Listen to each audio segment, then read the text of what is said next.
All right, Evergreen team, listen up.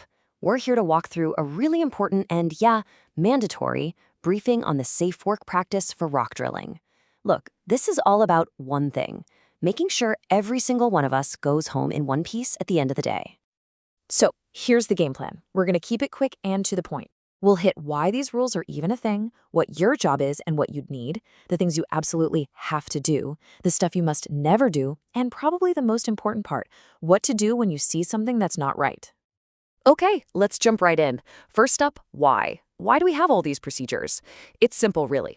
Every single rule we're about to cover is here to stop 3 very specific and very real dangers on our job sites. Yeah, this isn't just about filling out forms or checking boxes for the sake of it. Every procedure, every check, it all points back to protecting us from the 3 big hazards that come with this kind of work. So what are they? First, unexpected tool movement. When the drill suddenly kicks back or binds up, that can throw you off balance and cause some serious injuries. Second, ejected tools or parts. Think about a hose whipping loose under all that pressure, or a bit shattering and turning into shrapnel. No thanks. And third, and this one's sneaky, is exposure to silica dust. It's that invisible killer that can cause permanent lung damage down the road. These 3 things, this is what we're fighting against. Okay, so we know the risks. How do we gear up to face them? Well, safety starts way before you even power up the drill. It's all about you understanding your job and making sure you've got the right equipment. I really like this slide because it shows how safety is a team sport. It's a partnership. Your foreman is responsible for getting you trained, but you're responsible for not starting a job until you feel competent. They make sure you have the right tool. You make sure you inspect that tool, your gear, and the area before you even think about starting. We've all got a huge part to play in this.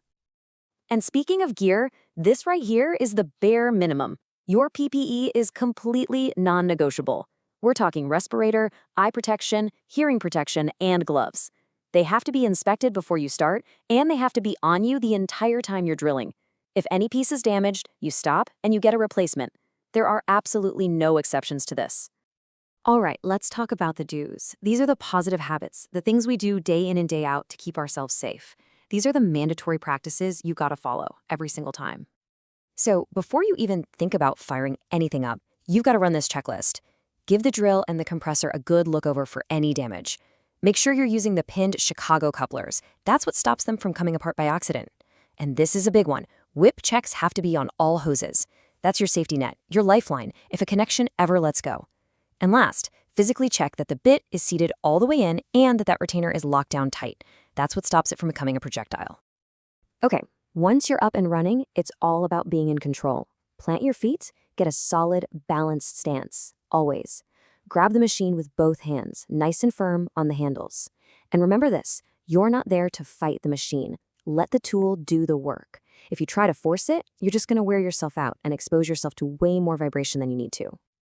Okay, we've done the do's, now for the don'ts. These are the hard lines in the sand.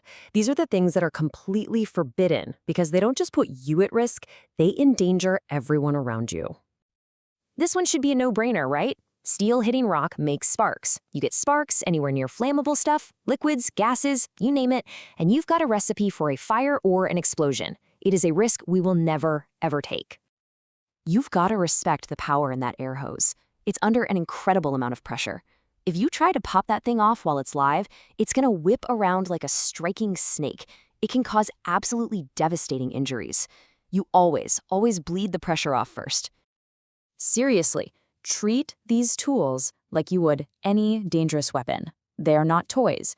Don't ever point a compressed air hose or the tool itself at another person. Not as a joke, not for any reason. Just don't do it. End of story.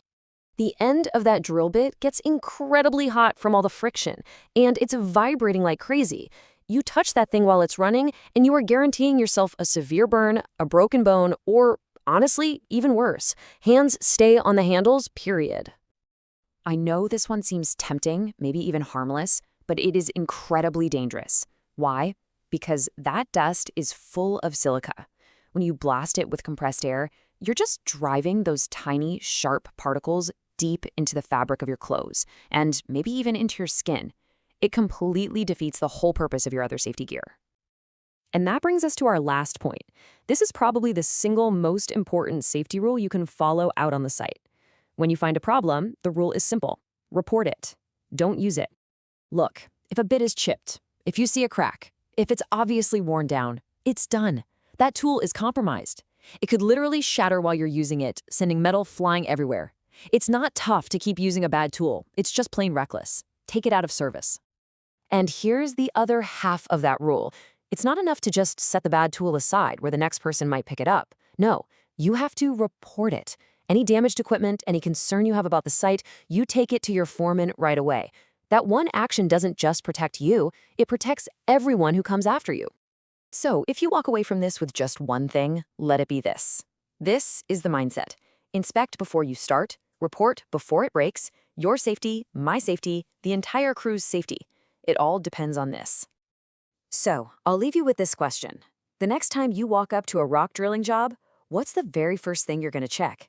Is it your PPE? The whip checks on the hoses? The condition of the bit? Having that answer in your head before you even start, that's what being a pro is all about. And that's what keeps our whole Evergreen team safe. All right, stay sharp out there.